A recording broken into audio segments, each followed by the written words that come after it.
She took a job delivering supplies to a remote ranch, not knowing the man in the cabin was the richest cowboy alive. "You know nobody's ever met the man behind that ridge, right?" the supply clerk said, eyeing the rope securing the crates. His voice was low, wary, the kind men used when talking about something not quite cursed, but not quite clean either. June did not flinch. She cinched the last strap on the wagon tighter, the leather creaking beneath her gloves. "If he needs goods, he needs someone to bring them. I am someone." Her voice was tired, steady, and carried that edge only women who had buried too many dreams could forge. The morning was still young, but fog already pressed down on the earth like a woolen blanket soaked through. The trail ahead, winding through the red dirt pass of northern Wyoming, looked like it was swallowed whole by ghosts. She climbed up to the driver's seat, cracked the reins, and the mule started its slow, dutiful march up the incline. The town, the clerk, the murmurs, they all fell away behind her. June had been a widow 3 winters now, 26, wiry, proud. She had lost her husband to a bullet fired somewhere along the Rio Grande, during a skirmish wrapped in flags and names she stopped saying. All she kept was his hat, and a promise to stay standing. And for the last 6 months, she did so on the back of a freight wagon, delivering everything from grain to pickled beets to the loneliest ranches God ever forgot. This one was the most forgotten of all. The order form was yellowed and smudged, written in tight, black ink cross-pine provisions, winter grade. Delivered directly. Named C. Weston. No return address. No note. Just a scrawl in the corner, sharp like someone carved it rather than wrote it. Leave by porch. As she crested the ridge hours later, her breath caught. The land dropped into a clearing, and at the center stood a cabin so still, so untouched, it could have been carved from the bones of the mountain itself. It had no smoke, no dog barking, no chicken scratch or boot prints, just a single wooden sign dangling off the porch rail, faded by weather, leave by porch. June set the brake, climbed down. Her boots landed on frosted mud with a sound too loud for such silence.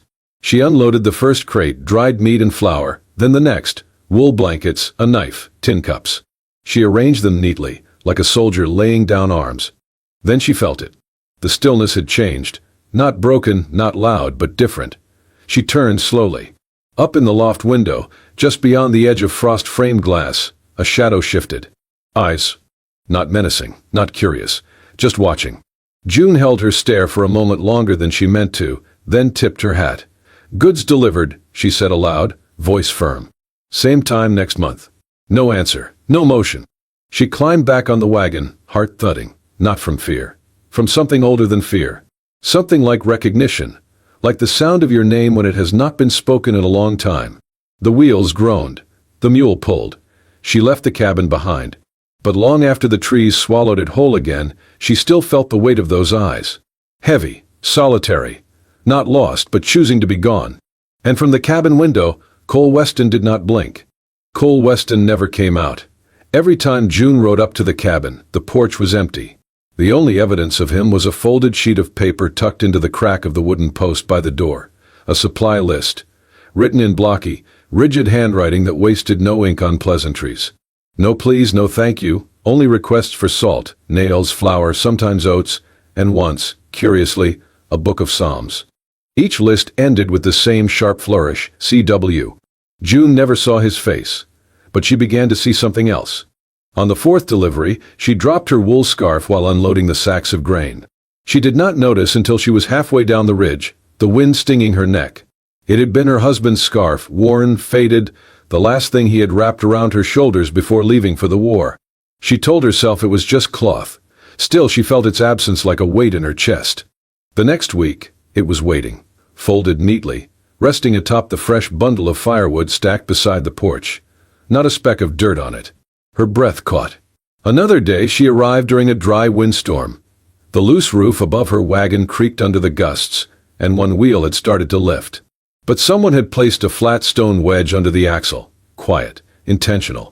June was not the kind of woman who believed in ghosts. But something about these quiet gestures, silent but thoughtful, unsettled her. No, not unsettled. Moved her. She began to leave small notes, nothing demanding. Just scraps of paper slipped beneath the supply crate. The first read, "Cold mornings ahead. Hope you have enough firewood." No reply. Then, after another week, "The mountain fox tracks are back. Best check your henhouse. Still nothing. But on the 7th trip, she left something more personal. Written in uneven ink on the back of a flower label, she wrote, "People who do not speak often still need to hear kind words, just in case you do." She did not expect a response. She had stopped expecting much from anyone, long ago. But when she returned the following week, after unloading oats and oilskin, she found a smaller note tucked inside the crate's lid. The paper was coarse, torn from an old journal. 3 words, nothing more. "I hear you." Her hand trembled as she held it. She reread it twice, then again. 3 words, but they hit harder than letters that filled whole pages. She folded the note, tucked it into the inside pocket of her coat, and rode back down the mountain with a new weight inside her, not heavy, but solid. Real. She thought of nothing else all week. The following delivery, June hesitated after dropping off the goods. Snow clung to the tops of her boots. The sun was setting, casting long shadows across the clearing. Her fingers brushed the wagon's reins, but she could not yet leave. Then she saw him. A tall figure stood near the edge of the barn, backlit by orange dusk. Cowboy hat low over his eyes, shoulders broad beneath a heavy coat. He was not hiding, not exactly, but not stepping forward, either. Their eyes met across the distance. Hers narrowed slightly, uncertain. His gaze held for a beat too long, and then, without a word, he turned and walked into the shadows of the cabin. June's breath stayed caught in her throat even as the horses began to stir. That was the first time she saw him. And even though no words passed between them, something did. A silent conversation, carved into cold air and falling light. She climbed onto the driver's bench slowly. All the way down the mountain, the image of that lone cowboy standing in the fire-lit dusk stayed with her. And for the first time in years, June felt something she had forgotten how to name. It was not longing. It was not fear. It was a beginning. The first snow came down in long, quiet ribbons, wrapping the mountains in silence. June pulled her coat tighter as she guided the wagon uphill, hooves crunching over ice-crusted soil. It had become routine now, deliver every second Tuesday, no words, just lists. But in the corners of her mind, questions began to settle like frost on a window pane. Who was this man really? He lived like a shadow, never spoke, never asked for company. And yet, everything about his home said order. The porch was always swept, the wood neatly stacked. Tools hung precisely along the wall like a soldier's kit. His grocery list was so clean it could have passed for print. The way he wrote molasses, coarse salt, coffee said more than some men could in an entire sermon. June had seen men broken by war, by loss, by liquor, but never one who disappeared this way. Not physically, but quietly, intentionally. Back in town, she tried asking around, just lightly, over coffee. It was old Ben, the blacksmith, who gave her the answer. "Weston?" he said, frowning, setting down his tin mug. "You mean Cole Weston?" "That's the one," June replied. "Used to own half this basin. Richer than a railroad baron. Then got himself tangled with some sweet-talking bride from back east. Promised her the world. Built her that cabin, planned a chapel. Then boom, day before the wedding, she shows up with a lawyer. Took the land, took the cattle. Left him with the view and his name." June blinked. He stayed. Ben shrugged. "I would have burned it all down." He stayed. Never sued. Never spoke. Just disappeared in place. June thanked him, heart unsettled. It explained the silence. The watchful eyes. The way Cole never stepped into town, never took more than he needed.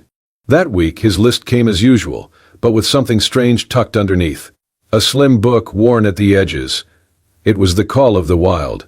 Inside the cover was no inscription, but a pressed sprig of pine rested between pages 47 and 48, where the dog first chooses to stay. She smiled despite herself. The week after that, tucked beneath the oats and horseshoes, was a small paper-wrapped parcel. Inside, a handful of lemon drops, candies, the kind children liked. For a moment, her breath hitched. She scribbled back, "You must have me confused. I do not have a child. But thank you." It was a polite correction, nothing more. But something in her chest trembled as she wrote back. Next trip, nestled beside the cornmeal, was a new item, a wildflower, pressed perfectly flat, tucked in parchment. No note, just the flower. The wind was sharp that day. Her cheeks burned from it. She held the bloom carefully, as if afraid it might crumble from something more than time. June did not know what she was expecting when she wrote back the following week. Maybe another list. Maybe silence. But she was not expecting to find Cole outside. He was not close, stood by the barn fence, arms crossed, coat drawn tight. She slowed the wagon to a stop. Their eyes locked across the snowy ground. She jumped down, boots crunching, walked until the distance was short enough for her voice to reach. "I do not need your pity," she said. Her voice was clear, unwavering. "And I know you are not made of stone." Cole said nothing. His jaw flexed slightly, but no sound came. June's breath clouded between them. She added softer, "You do not have to fix anything for me. Just do not pretend this is all nothing." Still nothing. Then slowly his eyes lowered. He stepped forward once, not to her but toward the cabin. And there, with the same hands that had built that porch, he lifted one hand and laid it gently against the beam of the roof above the door. Fingers spread, pausing. A touch, like memory, like apology. June's throat tightened. It was not an answer, not quite. But it was not silence either. She nodded once, turned back to her wagon, drove off through the snow, heart strangely full. Behind her, Cole watched. And the pressed flower still sat by her seat, a fragile thing not meant to last a winter, but held all the same. The sun had already dipped behind the craggy Wyoming ridges when Cole looked toward the path she usually came down. The same time, same day, every other week like clockwork. But this time no creaking wagon, no dust cloud, no faint whistle from that stubborn little mare she drove. Cole stepped out onto the porch, the wood creaking beneath his boots. He stood there, still as stone, one hand resting on the post. 20 minutes passed, then 30. Still nothing. He turned toward the barn, saddled his horse with swift, practiced hands. There was no panic in his face, only the kind of urgency that lived in the bones, forged by too many years of waiting for people who never returned. He followed the wagon tracks down the trail, eyes scanning the dirt with a soldier's focus. About a mile down, something caught his eye, a scrap of red wool, the hem of her coat. Cole's heart hitched. He kicked his horse into a gallop. It was not long before he found her. June lay crumpled beside the road, blood smeared across her temple, her hands scraped raw. Her wagon was overturned nearby, its goods scattered, the back broken open like a ripped satchel. One wheel was missing. A trail of boot prints led away from the scene. Cole slid off his horse before it had even stopped fully, dropping to his knees beside her. "June," he said low, voice breaking through its own rust. Her eyelids fluttered. Her lips moved, but no sound came out. That was enough. He lifted her gently, cradling her against his chest like something too precious to lose again. Then he looked up, eyes narrowing toward the trees. A figure moved in the brush, a man, dirty, staggering, holding a burlap sack with supplies. Cole set June back on the ground softly, stood and drew his revolver. The man saw him too late. "You don't want this," Cole growled. "I already got it." The man laughed, then lunged forward. They clashed hard, fists, grunts, dust flying. The revolver flew from Cole's hand, landing somewhere in the brush. The man landed a punch, but Cole fought like a man who had fought alone for years, with a fury carved in silence. Finally, Cole landed a brutal blow that sent the thief collapsing. Breathing hard, bleeding from the brow, Cole turned back to June. She was barely conscious now, her breath shallow. He scooped her into his arms once more, and hoisted her onto the horse, mounting behind her, holding her steady with one arm as he rode back toward the cabin. By the time they reached Cross Pine, the stars had spilled across the sky like scattered dust. He carried her inside, laid her gently onto the cot near the fireplace, then set to work. He heated water, cleaned her wounds, pressed a damp cloth to her forehead, changed the blood-soaked bandage above her eye. And then he just sat, one hand resting over hers. "You came," she whispered sometime after midnight, barely audible. His thumb brushed her knuckles. "Always," he answered. She drifted off again, her hand never letting go of his. That night, Cole did not sleep. He sat beside her, watching the fire's glow paint her face in golden shadow, and thought to himself that silence was not always the absence of sound. Sometimes it was the space between two heartbeats that stayed. June awoke to the scent of pine and the soft crackle of a fire. Her head throbbed, and her body ached with every breath. As her eyes fluttered open, she found herself lying on a worn but clean cot, a woolen blanket pulled up to her chin. The room was dim, lit only by the flicker of firelight and a single oil lamp on the table. Cole stood by the stove, stirring a kettle slowly, one hand wrapped in linen. His shirt was stained with dried blood, some of it hers, she guessed. The silence wasn't cold this time, it was thick with something unspoken. He glanced over when he noticed her stirring. "You're awake," he said simply, his voice low and gruff. She tried to sit, but the pain in her ribs warned her against it. "What happened?" she asked. "You were late," he said, as if that explained everything. "I rode out. Found your wagon overturned, supplies gone. You, bleeding." June closed her eyes, the memory flashing back like a bad dream. The man, the hit to her temple, the feel of cold dirt against her cheek. "You brought me back?" "I had to." She looked around. Bandages rested in a bowl beside the bed. A cloth had been laid over her forehead. Her boots sat neatly by the door, cleaned of mud. "You stayed with me?" He nodded. "All night." June blinked slowly, letting the warmth of the cabin settle over her. "Why?" Cole didn't answer right away. He poured a cup of hot water and added a pinch of dried herbs, then walked over and offered it to her. She took it with both hands. "Thank you." He sat down in the chair across from her. "You were out cold. Fever hit just before dawn." June sipped the tea, the bitterness grounding her. "You took care of me," she said softly. "I owed you that much."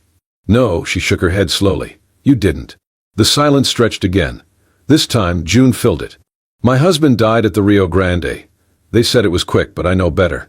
He wasn't the kind to go down easy. After that, I couldn't stay in town. Everyone wanted to tell me how sorry they were, but no one wanted to hire a widow who could shoot better than their sons." Cole didn't interrupt. He just listened, his gaze steady. "So I took the jobs no one wanted, cold trails, mountain roads, men with names no one says out loud. I did it all because grief can't catch you if you keep moving." Her voice cracked slightly. "But sometimes it still finds you." Cole leaned forward, his elbows on his knees. "I know that kind of grief." She looked up. His eyes were distant. "There was someone," he said. "I gave her everything. Even changed my name for her. She changed hers too, right before she signed over my land to someone else." June's breath caught. She said, "I loved the land more than her." Maybe she was right. But I would have shared it all. I just never thought I'd have to fight to keep it. "I'm sorry," June whispered. He shrugged. "It's why I came here. Alone is simple. Alone doesn't steal." They sat in silence, firelight dancing across the wood-paneled walls. June reached out, gently touching the edge of his bandaged hand. "You're not alone now." Cole stared at her fingers, then up at her face. His eyes shimmered, but not from the fire. In a voice barely above a whisper, he said, "In the fever. I dreamed you walked away. Just like she did. I begged you not to." "You didn't dream it," June murmured. "You said it out loud." He closed his eyes, jaw tightening. "Sorry." She shook her head. "Don't be. I'm still here." Their hands met in the space between them. No kiss. No promises. Just warmth shared between two broken pieces trying to fit again. "I'm not here because of what you lost," she said. Eyes steady. "I'm here because of who you are when you think no one's watching." Cole gripped her hand a little tighter. "Then stay," he said. "I will," she replied. "Not for the land, not for the money. For you." The fire crackled. Snow began to fall outside again, soft against the window pane. And for the first time in years, Cole Weston let himself believe in something he couldn't buy, something he might actually deserve. The morning she should have gone, June stayed in bed. The wagon sat ready out front, canvas tied tight, a fresh list in her coat pocket. But her hands would not move. Her boots stayed by the hearth. The fire crackled like it knew something she did not. For the first time since she started the route to Cross Pine, she missed a delivery. It was not anger that drove her decision, nor fear. Just a question: did he want her for the company, or simply because she came with the supplies? The days passed slowly. Snow came and melted, then came again. June chopped her own wood, mended old blankets, tried to quiet the hollowness that had grown like a storm cloud behind her ribs. 1 week later, the town was busy with market chatter when the sound of hooves echoed louder than usual. Dust lifted, necks craned. A tall figure rode into the square, horse caked in mud, hat pulled low but unmistakable in posture, rigid, watchful. "Cole Weston." Gasps rippled through the crowd. "That's the man from the mountains," whispered Mrs. Holloway, clutching her apron. "I thought he was just a ghost story," said a boy, eyes wide. Cole dismounted in one smooth motion. His boots hit the dirt with a thud that silenced even the gossipers. He stood still a moment, then walked straight into the general store. "Where's June?" he asked, voice rough with disuse but clear. The storekeeper blinked, stunned. "You mean June who delivers here?" "Yes. She lives out past the ridge, about 2 miles east. What's this about, mister?" Cole did not answer. He turned and left without another word. The next knock on June's door was not from wind or weather. It came slow, steady, like someone who had walked through more than snow to be there. She opened it. There he stood, dust on his shoulders, a tear in his coat, eyes searching hers like a man scanning for shore after weeks at sea. "You came down the mountain," she said quietly. "I had to." June stepped back slightly, surprised. "Why?" He reached up, removed his hat. His hair was damp with melted snow, flattened from the ride. "I did not know what it meant, when you stopped coming." She held his gaze. He continued, voice low. "I thought maybe you were sick, or hurt. Then I thought, maybe you were just done." "And if I was?" she asked. "I would still be here." He stepped forward, slowly. Not like a man used to asking, but like a man who had decided silence no longer served. "I have bought land, horses, water rights, miles of fence. I once bought an entire mountain range just to see if I could. But now..." He swallowed. "The only thing I am afraid to lose, truly afraid, is one person I cannot buy. One person who came to my door not for gold, not for status. Just because she said she would." His eyes met hers, unflinching. "June. Hun."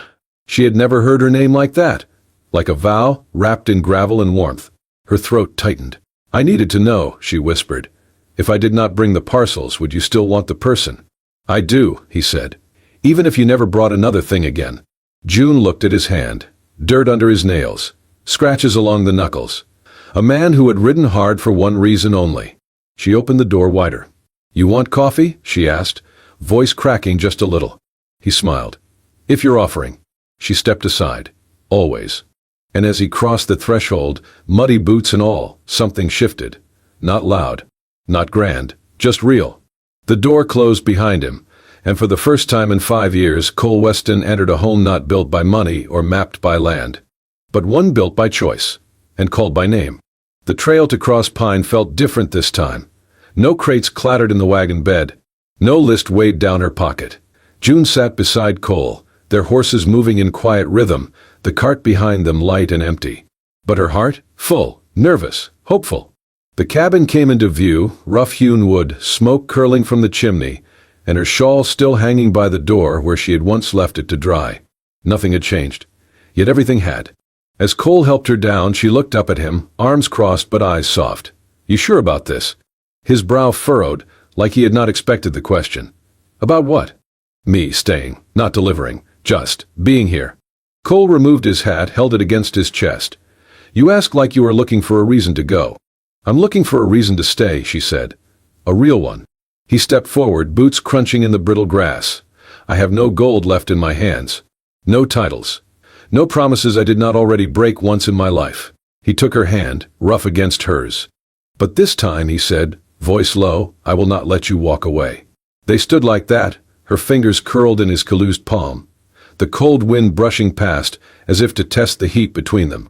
Inside, the fire burned steady. June unpacked slowly, laying her things beside his, not in separate corners, but woven in with his life. Her mug next to his, her brush beside his comb.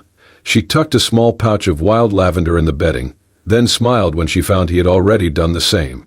That night they cooked beans and cornbread, and sat side by side watching the flames. Their conversation was easy but sparse. They had learned the kind of comfort that did not need filling. Days passed. Routines formed. She fixed the torn saddle strap while he mended the roof. Together they trained the little dog Cole had found months ago near a thicket, sprightly, muddy, and foolishly brave. It was that same little dog who caused the storm. The wind came fast one evening, thunder dragging its feet across the mountains. Rain spat at the windows. Somewhere in the chaos, a door flapped open, and the dog, spooked, darted into the night. "I'll go," June said, already reaching for her coat. Cole grabbed her arm. "He will come back. He's small, he's scared." "So am I," Cole said. But June was already out the door. She called the dog's name through the whipping rain, her lantern barely cutting through the dark. Wind howled, trees leaned, the creek overflowed its edge. She found paw prints by the edge of the woods, but as she turned, her foot caught a root slick with mud. The world tilted. Pain flared in her ankle. She gasped, falling hard, her lantern shattering nearby. She tried to stand, could not. Then, a sound. Hooves, fast, familiar. Cole dismounted before the horse had even stopped. "June." "I'm here," she croaked, wet and trembling. He dropped to his knees, mud soaking his coat. "What were you thinking?" "Same thing you would have," she whispered. He scooped her up, cradling her like something he could not bear to break. The dog appeared moments later, tail down, ears flat, shivering but safe. Back at the cabin, he placed her on the bed, peeled off her wet clothes, wrapped her in blankets, built the fire higher than ever. He held her hand all night. She woke once in the dark to find him sitting by her, eyes glistening, jaw clenched tight. "I thought I lost you," he said, voice almost cracking. "You didn't. I have lost land, lost money, lost trust in more people than I can count." His grip tightened. "But nothing has ever scared me like that moment out there. Nothing ever made me beg, until I thought I'd never hear your voice again." She touched his cheek. "You'll always hear it," she whispered.